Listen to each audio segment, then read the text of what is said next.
ನಮ್ಮ ಅಮ್ಮಂಗೆ ಎಷ್ಟು ಹೇಳಿದ್ರು ಕೇಳಲ್ಲ ಗೈಸ್. ಇವತ್ತು ಕೆಲ್ಸಕ್ಕೆ ಹೋಗ್ಬೇಡ ಅಂದ್ರು ಹೋಗ್ಬಿಟ್ಟು ನೋಡ್ರಿ ಹೆಂಗ್ ಮಾಡ್ಕೊಂಡ್ ಬಂದೈತೆ ಅಂತ. ಏನು ಅರ್ಥವೇ ಆಗ್ತಿಲ್ವೇ ಈ ಕೇಸು.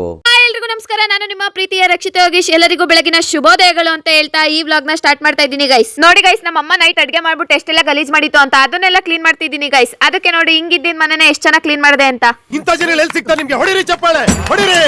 ಅಷ್ಟೆಲ್ಲ ಕೆಲಸ ಮಾಡಾದ್ಮೇಲೆ ನಮ್ಮ ಅಮ್ಮ ಪಾತ್ರೆ ಬೆಳಗ್ಬಿಟ್ಟು ಬಟ್ಟೆ ಹೋಗಿ ಅಂತ ಐತೆ ಗೈಸ್. ಅದಕ್ಕೆ ಏನು ಮಾಡಕ್ಕಾಗಲ್ಲ, ನಮ್ಮ ಅಮ್ಮನ ಹೊರಗಡೆ ಕೆಲ್ಸಕ್ಕೆ ಹೋಗ್ತಾರೆ ಅಂತ ನಾನು ಹೆಲ್ಪ್ ಮಾಡ್ತಾ ಇದ್ದೀನಿ. ಆಯ್ತು, ಆಮೇಲೆ ಅಷ್ಟೆಲ್ಲ ಬಟ್ಟೆ ಹೋಗಿತಾ ಇರ್ಬೇಕಾದ್ರೆ ತಲೆನೈತಾಯ್ತು ಅಂತ ನಮ್ಮ ಅಣ್ಣಂಗೆ ಹೇಳಿದ ತಕ್ಷಣ ಟೀ ಇಟ್ಕೊಂಡ್ ಬಂದ ಗೈಸ್. ಪಾಪ ಅವನು ದೇವ್ರು. ನಮ್ಮ ಮನೇಲಿ ನನ್ನ ಎಷ್ಟು ಚೆನ್ನಾಗಿ ನೋಡ್ಕೊಂತಾರೆ ಅನ್ನೋದಕ್ಕೆ ಈ ವಿಡಿಯೋನೇ ಸಾಕ್ಷಿ. ನೋಡ್ಕೊಂಬನ್ನಿ ಗೈಸ್.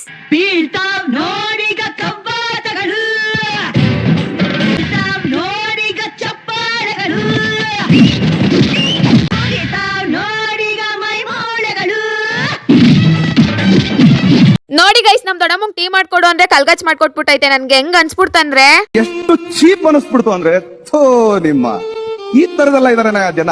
ಬಟ್ಟೆ ಎಲ್ಲ ಒಗ್ದಿದ್ದಾಯ್ತು. ಅದಾದ್ಮೇಲೆ ನಮ್ ದೊಡ್ಡಮ್ಮ ಟೀ ಕೊಡ್ತು, ಅದನ್ನ ಕುಡಿಯಕ್ಕಾಗಿಲ್ಲ ಅಂತ ನಾನೇ ಇಟ್ಕೊಂಡೋಗಿ ಕುಡ್ದೆ ಗೈಸ್. ಮನೆಯೆಲ್ಲ ಒರೆಸಿ ಫ್ರೆಶ್ ಅಪ್ ಆಗ್ಬಿಟ್ಟು ಈ ತರ ರೆಡಿ ಆಗಿ ರೀಲ್ಸ್ ಮಾಡ್ಕೊಂಡು ಹೊರಟೆ. ಎಲ್ಲಿಗೆ ಹೊರಟಪ್ಪ ಅಂದ್ರೆ ಹಾಸ್ಪಿಟ್ಲಿಗೆ ಹೋಗೋಣ ಅಂತ ಹೊರಟ ಇದೆ ಗೈಸ್. ಅಷ್ಟ್ರಲ್ಲಿ ಇವರೆಲ್ಲ ಬಂದ್ಬಿಟ್ಟು ನಮ್ಮ ಅಮ್ಮಂಗೆ ಏನಾಯ್ತು ಅಂತ ಕೇಳ್ತಾ ಇದ್ರು. ಏನೂ ಆಗಿಲ್ಲ, ಸ್ವಲ್ಪ ಮೂಳೆ ಫ್ರಾಕ್ಚರ್ ಆಗೈತೆ ಅಂತ ಹೇಳ್ತಾ ಇದ್ದೆ. ಅವ್ರಿಗೆಲ್ಲ ಕ್ಲಾರಿಫಿಕೇಶನ್ ಕೊಟ್ಬಿಟ್ಟು ನಮ್ಮ ಅಮ್ಮನ ಹಾಸ್ಪಿಟ್ಲ್ ಕರ್ಕೊಂಡೋಗಿ ಒಂದ್ ಇಂಜೆಕ್ಷನ್ ಕೊಡ್ಸ್ಕೊಂಡ್ ಬಂದೆ ಗೈಸ್. ನನ್ಗೆ ಇವತ್ ನಮ್ಮ ಅಮ್ಮನ್ ಮುಖ ನೋಡಿ ಕಳ್ ಚುರುಕ್ ಅಂದ್ಬಿಡ್ತು ಗೈಸ್. ಪಾಪ ಅಲ್ಲೂ ಕಷ್ಟಪಟ್ಟಿರುತ್ತೆ, ಇಲ್ಲಿ ಬಂದು ಕೆಲಸ ಮಾಡ್ತಾ ಇರುತ್ತೆ. ಇವತ್ ಅನ್ಸ್ತು ಹೆಂಗೆ ಇರುತ್ತೆ ಕಷ್ಟ ಅಂತ.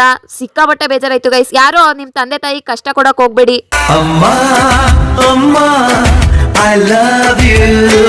ಹಾಸ್ಪಿಟ್ಲಿಂದ ನಾನು ನಮ್ಮ ಅಮ್ಮ ಬಂದ್ವಿ ಗೈಸ್ ಮನೆಗೆ. ಅದಾದ್ಮೇಲೆ ನಮ್ಮ ಅಮ್ಮಂಗೆ ಊಟ ಕೊಟ್ಟು ನಾನು ಊಟ ಮಾಡ್ಬಿಟ್ಟು ಮೇಲ್ ಬಂದೆ ಗೈಸ್. ಬೇಜಾರಾಗ್ತಿತ್ತು ಅಂತ. ದಯವಿಟ್ಟು ಎಲ್ರು ಲೈಕ್ ಮಾಡಿ, ಶೇರ್ ಮಾಡಿ, ಕಮೆಂಟ್ ಮಾಡಿ, ಫಾಲೋ ಮಾಡಿ ಗೈಸ್. ಏನಕ್ಕೆ ಬೇಜಾರಾಗುತ್ತಪ್ಪ ನನ್ಗೆ ದಿನ ಅಂದ್ರೆ 11,000 ಜನ ಫಾಲೋವರ್ಸ್ ಇಟ್ಕೊಂಡ್ರು 1000 ಲೈಕ್ಸ್ ಬರ್ತಾ ಇಲ್ಲ. ಅದಕ್ಕೆ ಸಿಕ್ಕಾಪಟ್ಟೆ ಬೇಜಾರಾಗುತ್ತೆ ಗೈಸ್. ನೀವೇ ಹೇಳಿ ಏನೇನ್ ಕಂಟೆಂಟ್ ಕ್ರಿಯೇಟ್ ಮಾಡ್ಬೇಕು ಅಂತ ಟ್ರೈ ಮಾಡುವ.